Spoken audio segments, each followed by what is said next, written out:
हे आहे आपलं मुगाचं सूप. तर ग्रीन मुगाचं सूप किंवा मग ग्रीन मुगाची आमटी ह्याला आपण म्हणू शकतो. झटपट आणि ब्रेकफास्टसाठी अगदीच परफेक्ट आहे. सकाळच्या गडबडीमध्ये झटपट आणि हेल्दी असं पोटभरीचं, तरीसुद्धा पोटाला अगदीच हलकं. क्लायमेट चेंज होत आहे तर त्यानुसार आपल्या पोटाला अगदी हलकंही पाहिजे आणि पोटभरीचंही आणि हेल्दीसुद्धा. लहान असो किंवा मोठे असो, प्रत्येकाला प्रत्येक एज ग्रुपला हे आवडेल असं मुगाचं सूप.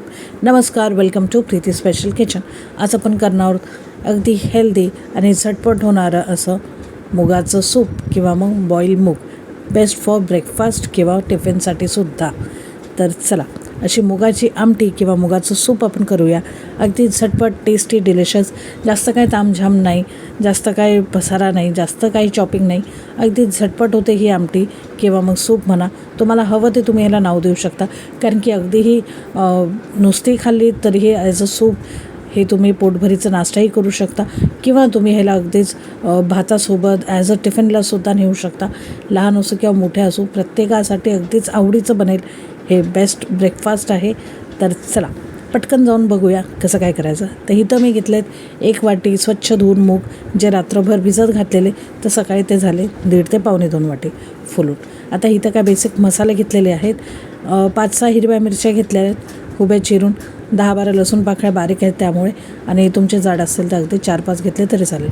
पाव चमचा हळद घेतली, अर्धा चमचा जिरे, हिंग आणि चवीपुरतं मीठ अर्धा चमचा. कुकर घ्यायचं आहे. सकाळच्या गडबडीचं ही रेसिपी आहे, तर नक्की ट्राय करा. नाश्ता म्हणा, मुलांच्या डब्याला द्यायचं म्हणा, तुमच्या टिफिनसाठी म्हणा, परफेक्ट आहे. तर हे बघा, हिरवे मूग जे होते पाण्यासकट मी टाकले. जे भिजवलेलं पाणी होतं त्यामुळे स्वच्छ धुवून भिजत टाकायचे. कोणतंही कडधान्य म्हणजे डायरेक्ट आपल्याला पाण्यासकट वापरता येईल शिजवायला. त्याच्यात टाकलं मग मीठ, हळद, जिरे आणि आता हिंग टाकणार आहोत आपण. तर हे बघा, अगदीच पाव चमचा हिंग किंवा 1-2 चिमटी, आणि लसूण आणि हिरव्या मिरच्या चीर देऊन घ्यायची उभी, किंवा तुम्हाला हवं तो बारीक तुकडेही टाकू शकता. आणि अगदी 1 छोटा चमचा किंवा अर्धा चमचा तेल टाकायचं आहे. आता ह्याला द्यायच्या 4 शिट्ट्या. मीडियम फ्लेमवरती 2 शिट्ट्या दिल्या तरी चालेल. फुल गॅसवरती 4 शिट्ट्या द्या. छान 4 शिट्ट्यामध्ये हे मूग शिजून झालेले आहेत. पाणी किती टाकायचं, अगदीच शिजताना 1 ग्लास आपल्याला पाणी घ्यायचं आहे साधारण. कमी मूग असतील तर अगदीच कमी घेतलेत तरी चालून जाईल. आता हे छानपैकी मूग जास्त पातळी नाही आणि जास्त घट्टही नाही, छान असे बॉईल झालेले आहेत. आणि पाणीसुद्धा जास्त नव्हतं त्यामुळे मी परत एक 3/4 ग्लास पाणी कडक केटलीमध्ये गरम करून टाकलेलं आहे. म्हणजे आपल्याला थिकनेस जितकी पातळ घट्ट हवी त्यानुसार तुम्ही पाणी ॲड करू शकता, पण गरम उकळतं पाणी ॲड करायचं आहे. आणि असं विस्करनी घोटून घ्यायचं. जास्त स्मॅश नाही करायचं, म्हणजे जास्त रवीने वगैरे घोटू नका. बस याला थोडंसं एकजीव करून घ्यायचं इतकंच. आणि हे तुम्ही लगेच सर्व करू शकता. ब्रेकफास्ट म्हणा, तुमच्या म्हणजे वडीलधाऱ्यांच्या म्हणा, तुमचं म्हणा ब्रेकफास्ट. जर तुम्ही जिमला जात आहात, डाईट करत आहात, तर अगदी बेस्ट प्रोटीन सोर्स आहे ह्याच्यात.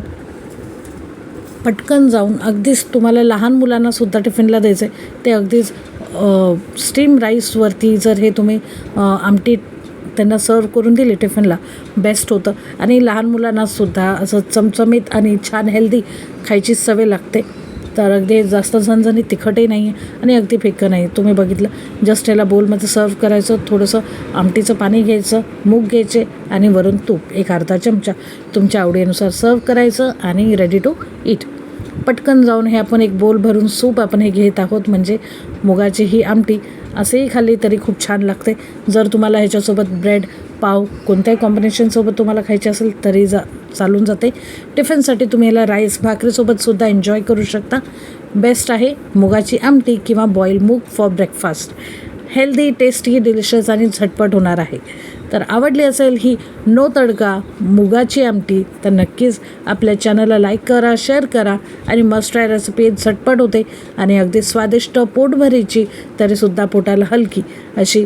क्लायमेट चेंज होत आहे तर आपला घसा, थ्रोट म्हणजे सर्दी, खोकला आणि घसा आणि अंग दुखून येणं, ताप येणं, तर अगदीच पोटालाही हलकं आणि अगदीच पोटभरीचं आणि पौष्टिकसुद्धा. तर नक्कीच ही रेसिपी ट्राय करा.